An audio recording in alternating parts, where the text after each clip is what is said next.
All right, hello. So now we're moving on. We're moving on to the next law, and this is going to be our final law of the unit. So this is the ideal gas law, or what chemistry people, and especially what we used to call it in college, we call it PERVNERT because that's what the formula looks like. But this law is used when a gas is not changing. That's what makes it, quote, ideal, because honestly, that would not happen. Gas is constantly changing, right? However, it is our ideal law. You are going to be introduced to a new variable. So this is R. R is the universal gas constant, and a constant is a number that just doesn't change. Like it will always be, like Avogadro's number is a constant. It'll always be 6.02 times 10 to the 23rd.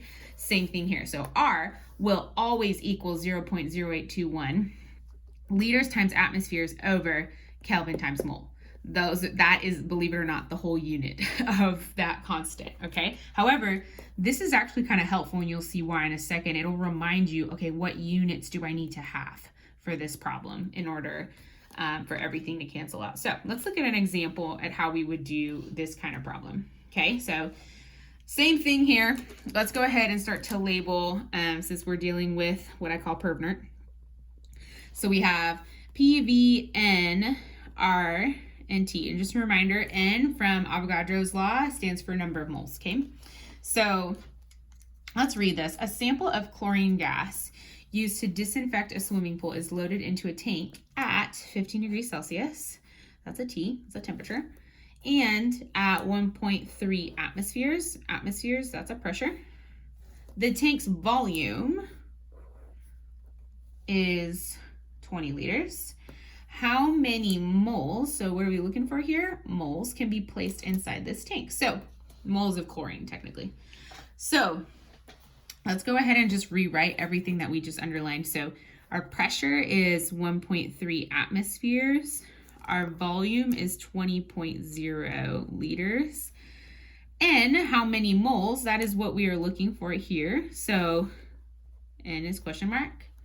R, so again, R, we just know. This is from your notes. So it'll always be 0.0821 liters times atmospheres all over Kelvin times mole.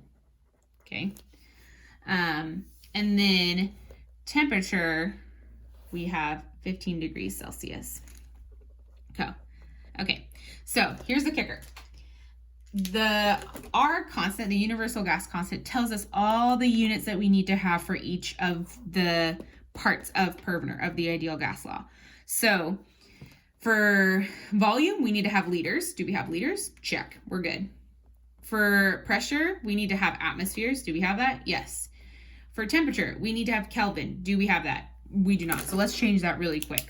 How do we make Celsius into Kelvin? We add 273. Okay, so add 273 to 15 here. Let me just get my calculator out here because I can't do that in my head at the moment because I'm tired. So 273 plus 15. So we get 288. So instead of that, we have let's rewrite it here, 288 Kelvin.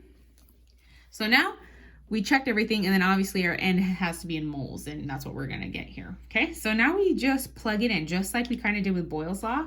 So remember that our formula here is PV, so P times V equals N times R times T. Remember, this is all multiplication. So P, let's plug things in, 1.3. V is 20 equals N, we are trying to find, so we'll leave it as that. R is 0.0821. Let me make sure that y'all can see this. And then T, we said was 288.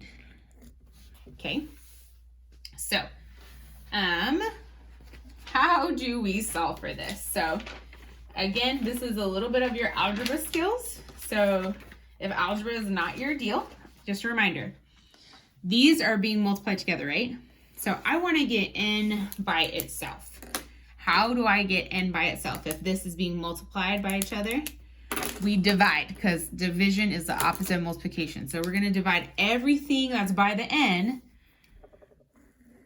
by itself, because anything by itself is going to be what? Divided by itself is going to be what? It's going to be 1. And that's good because we want to get N by itself.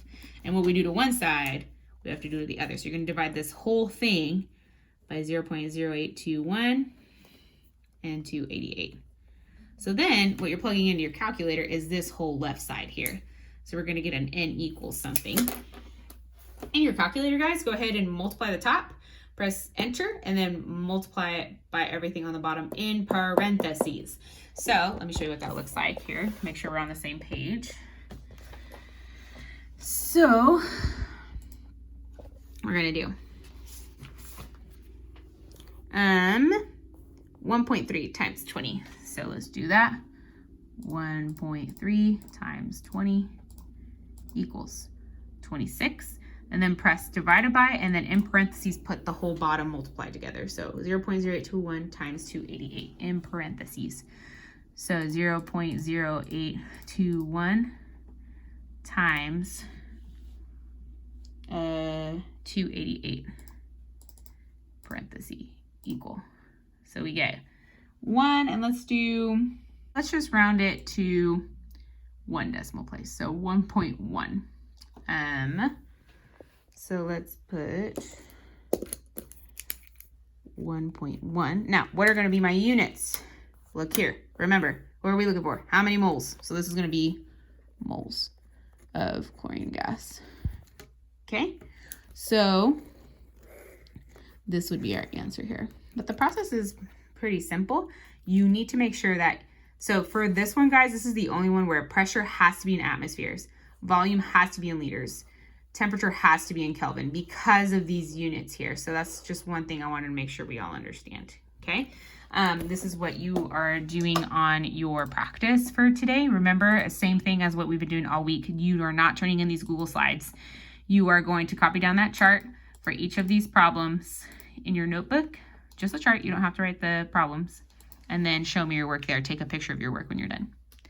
All right, y'all, hope that's helpful.